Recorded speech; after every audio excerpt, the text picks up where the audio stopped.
ఇక్కడ సెలవిస్తూ ఉంది. ఇంకా చూసుకున్నట్లయితే మనము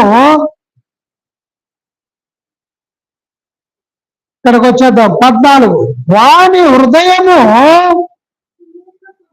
అతి మూర్ఖ స్వభావము గలది, వాడు ఎల్లప్పుడూ కీడు కల్పించుచు జగడములు పుట్టించును అంటూ ఉన్నా. అంటే ఇక్కడ వాని హృదయము అతి మూర్ఖ స్వభావము గలది, వాడు ఎల్లప్పుడూ కీడు కల్పించుచు జగడములు పుట్టించును అని ఇక్కడ వాక్యము సెలవిస్తూ ఉంది. కాబట్టి ఇక్కడ కుటీలమైన స్వభావము కలిగిన మనిషి ఇలా ఉంటాడు అని ఇక్కడ వాక్యం మనకు చాలా క్లియర్ గా మరి సెలవిస్తూ ఉంది. ఇక్కడ మనము చూసుకుందాం ఒక వచనము, మీకా గ్రంథము 2:1 చూద్దాం.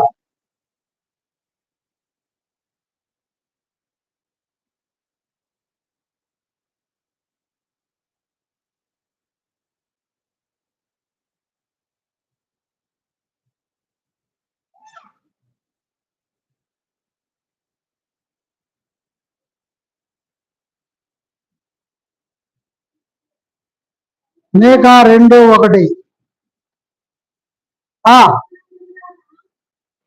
మీకా 2వ అధ్యాయము మీకా 2:1. మంచముల మీద పరుండి మోసపు క్రియలు యోచించుచు దుష్కార్యములు చెయ్యి వారికి శ్రమ, అలాగూ చెయ్యుట వారి స్వాధీనములో ఉన్నది గనుక వారు ప్రొద్దు పొడవగానే చేయుదురు. ఇక్కడ మంచముల మీద పడుండి మోసపు క్రియలు యోచించుచు దుష్కార్యములు చెయ్యి వారికి శ్రమ అంట.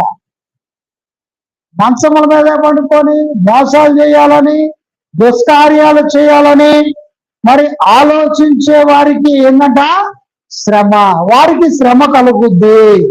అలాగూ చేయుట వారి స్వాధీనములో ఉన్నది గనుక వారు పొద్దు పొడవగానే చేయుదురు.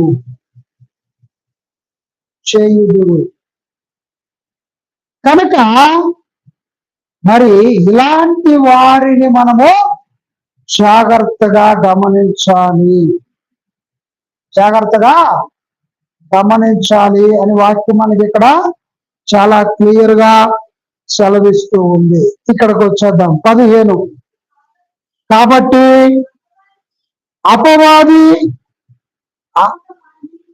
ఆపద వారి మీదికి హఠాత్తుగా వచ్చును, వాడు తిరగలేకుండా ఆ క్షణమందే నలగొట్టబడును. ఇక్కడేమన్నాడు?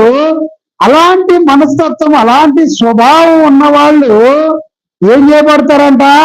ఆపద వాని మీదకి హఠాత్తుగా వస్తుందంట. నీ మనస్సులో అలాంటి కుటీలమైన విషయాలు, కుటీలమైన వ్యవహారాలు ఉంటే నీ మీదకి ఆపద ఎలా వస్తుందంట? హఠాత్తుగా వస్తుందంట. నీకు అర్థం కాదు. ఎలా వచ్చేస్తుందో ఆపద నీకు అర్థం కాదు. ఆటోమేటిక్ నీ మీదకి ఆపద వచ్చేస్తూ ఉంది. ఈ ఆపద ఎలా వచ్చింది నా మీదకి? ఏ సైడ్ నుంచి వచ్చింది? నేను ఏమి చేయలేదే, ఎలా వచ్చింది ఇది అని ఆలోచన చేస్తూ ఉంటాం.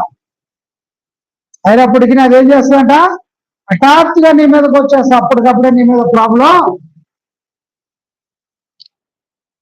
వచ్చేస్తుంది.